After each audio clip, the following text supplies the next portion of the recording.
Gujral. Naresh Gujral, 5 minutes only, 5 minutes. I just take 3-4 minutes, sir. Sir, I would like to compliment the Honorable Prime Minister and the External Affairs Minister for following a very vigorous yet pragmatic foreign policy which is protecting India's vital national interests in all. Sir, India today is emerging as a vital economic superpower. The world is looking at us with admiration and awe because we have the highest growth rate in the world.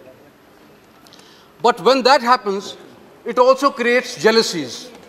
Countries in the neighborhood, some country in the neighborhood also feels threatened because they think that their economic interest would be harmed. Sir, Anand Sharma ji said we should be laying a lot of emphasis on our neighborhood policy, and I totally agree with him, because a prosper and secure neighborhood is in India's vital interest. Sir, the way China is in a way encircling India, the way they are investing in the economies of all the neighbors should be a cause of worry for this country. While we want these economies to develop, we should also be concerned and alarmed with the way China is virtually taking over the infrastructure in some of our neighboring countries. Sir, we have just witnessed a judicial coup in Pakistan, which has further strengthened the hands of the army there.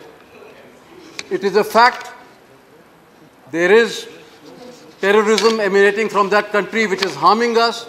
Yet, sir, I feel we have no choice but to continue the dialogue process with them, because when there are two nuclear countries, negotiations and dialogue is the only way out. And we in Punjab have a vested interest because we suffer every time there is war with Pakistan.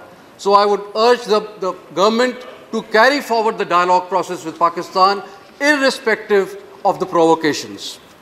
Sir, we have to show magnanimity, generosity, large-heartedness and humility while dealing with our neighbors. They should not feel that we have a big brother attitude towards them, because this is what is going to reap us a lot of benefits in the long run. We don't have an economy the size of China, yet, sir, I feel that a certain percentage of GDP must be kept aside to be invested in the infrastructure of our neighbors, be it grants or interest-free loans. We must ensure that projects that we commit to them are finished in a time-bound manner. This is a big complaint that all the neighbors have. And, sir, we have to have regular interaction with their leaders at all levels. It doesn't have to be at the highest level. And now, with elections coming up in Bhutan next year, where China is taking a lot of interest, I hope we will enhance our interaction with their parliamentarians also.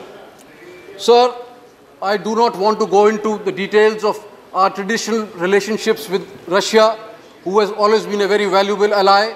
With America, the Prime Minister has ensured that our relationships improve. He has very good chemistry with a lot of world leaders in Europe, in Africa, in Japan, and I commend him for that. So, without taking too much time, sir, I will come back to the one problem that is worrying the nation, which is today the standoff with China. Sir, I feel the government has been very patient. They are showing a lot of restraint, and we must continue to do so. But we must negotiate from a position, I would not say strength, but principled position. And I hope that if we carry forward, India's vital interests will be protected, sir. I just want to end with one small poem in Punjabi, which my grandmother used to say, which went like this. Dunya manne, Sushma ji will understand. You should translate Punjabi. Eh dunya manne zora nu, lakh lanat hai kamzora nu. So you have to translate dunya manne zora nu, lakh lanat hai kamzora nu. Eh jeeb danda vich rendi hai, par hilde danda nu kendi hai, par hat nahi hai lord teri, eh jagah nahi kamzoran di. Thank you very much, sir.